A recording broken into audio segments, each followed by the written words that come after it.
I'm John Beaudin from the Aircom Radio Network and Rock History Book with a review of Elton John's 40th anniversary, Goodbye Yellow Brick Road. When are you gonna come down? When are you going to land? I should have stayed on the phone. I should have listened to my own mind. As a kid, Elton John introduced me to LPs. His Mad Men Across the Water was the first album in my collection. The second was this one, Goodbye Yellow Brick Road. And like a really good book, it literally expanded my mind. Goodbye Yellow Brick Road was like sonic heroin to me. Everything I knew about music up to that point, which, trust me, wasn't a lot, was blown away. I even played hooky from school for 3 days so I could absorb this album. It changed the direction of my musical life.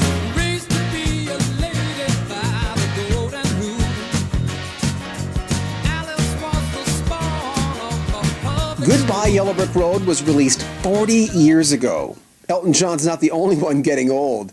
You can get this one on a lot of different versions, like the CD, the yellow LP, HD Pure Audio, and the Super Deluxe package, which is the one we're reviewing today.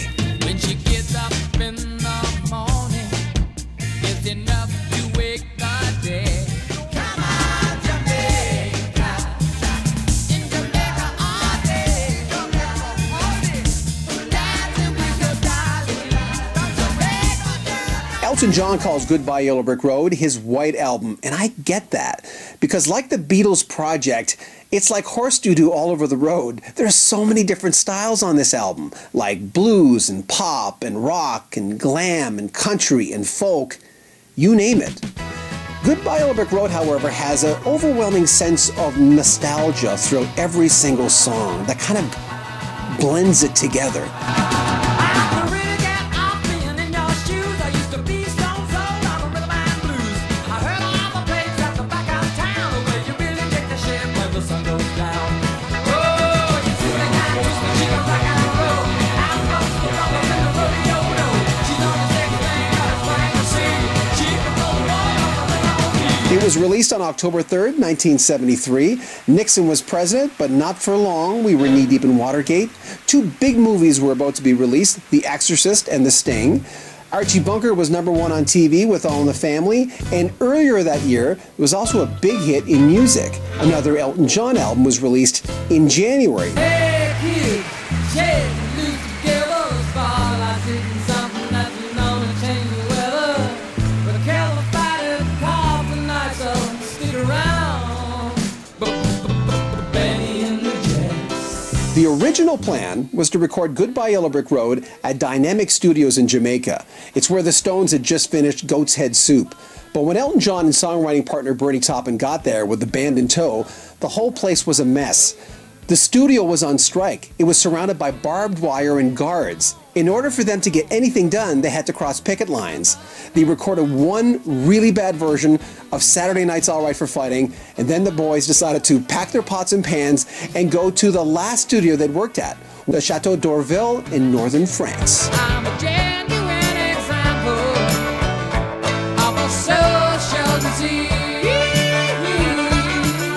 There's probably endless reasons why this became Elton John's biggest album, selling at 30 million plus copies. Oh, sweet painted lady, seems it's always been the same. This was Elton's 7th studio album, and it stayed at #1 for 8 weeks, serving up 3 really big hits: Saturday Night's All Right for Fighting, Benny and the Jets, and the title song.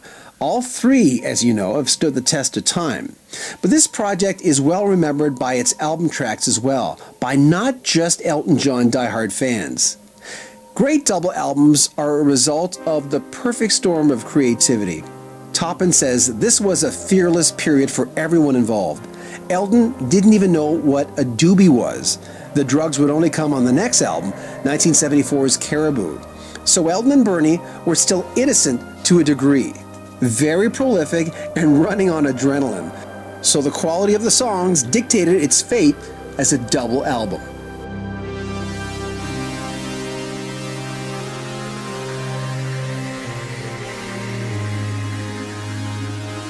Opening the project with Love Lies Bleeding, Funeral for a Friend, two songs that were not meant to be segued together, really set an ominous yet kick-ass prog rock feel to this album.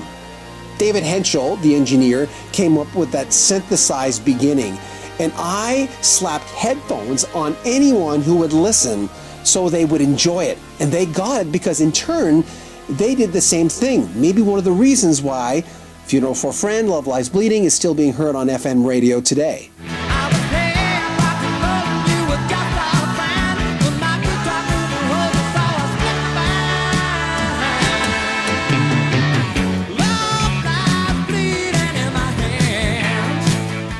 Marilyn Monroe died 11 years before this album even came out, but her tragic tale served as sort of a metaphor for Bernie Taupin on Candle in the Wind.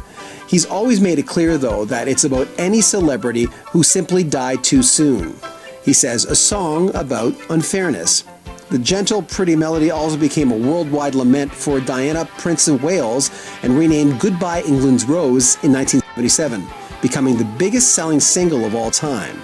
Though the latter is not on this collection, it's probably been played too many times, you still get the original, as well as a guitar-based version, a live version, and Ed Sheeran doing his own take. And it seems to me you lived your life like a candle in the wind, never knowing who to cling to when the rain set in. Unlike today, where a song has 7 writers and or producers, including the teen artist on the cover, who may or may not have contributed to any of the writing but still gets credit, Goodbye Yellow Brick Road was done honestly. Credit was given where it was due. Drummer Nigel Olsson, guitarist Davy Johnstone, and the late great bassist Dee Murray would come down for breakfast to find Elton plugging away at a melody. Engineer David Henschel remembers Bernie giving Elton the lyrics to Candle in the Wind the night before and waking up to Elton finishing the whole thing in about 20 minutes in the morning, while the band watched and recorded it an hour later. Elton and Davy Johnstone also tipped their hats to producer Gus Dudgeon, who they say would not feel bad about kicking someone's butt to do a better job in the studio. Elton John was 26 when he made Goodbye Yellow Brick Road, and nothing proves his pedigree more than the haunting, gorgeous title song. It's arguably the best vocal performance of his career and one of the most memorable hit singles. In fact, producer Gus Dudgeon was asked many times if he played with Elton John's pitch, which he said he did not. 22-year-old Hunter Hayes does his own version on the Covers album. So goodbye, Yellow Brick Road, where the dogs of society howl. You can't plant me in your penthouse. I'm going back to my plow, back to the howling old owl in the woods, hunting the honeyback toad. Well, I've finally decided my future lies beyond the yellow brick. Other notable covers include the banjo hoedown finish by the band Perry to the power pop song Grey Seal. Zac Brown Band does a stripped down version of Harmony, a tune that back in the heyday got loads of airplay but was never a hit. The covers kind of serve as a cool novelty, but no one does these songs like Elton John. The Super Deluxe package also includes a 100-page hardcover book, a DVD of a long out-of-print 1973 documentary by British filmmaker Brian Forbes. There's also a few demos and outtakes and a 1973 live performance of a lot of the album at London's Hammersmith Odeon. There's something that ties all these albums together, that in some instances, because of time, because they had to get to the next album, not all the great songs were released as singles. Anyone who goes back to these albums will discover songs that, yes, are in fact as good as anything you hear on the radio today. It's important to note that both drummer Nigel Olsson and guitarist Davy Johnstone still record and tour with Elton John. Bassist Dee Murray died of a stroke in 1992. Famous producer Gus Dudgeon, who did most of his albums in the 70s, died in a car accident with his wife in 2002. Percussionist Ray Cooper played with Elton John a few years ago, just 2-3 years ago, the first time since 1995. They had toured many, many years off and on with just Elton on piano and Ray Cooper on percussions. Engineer David Henschel went on to produce 5 albums for Genesis. I'm John Beaudin, and before we leave, happy 67th birthday to Elton John. You made it. I'm John Beaudin from Rock History Book and the Aircom Radio Network.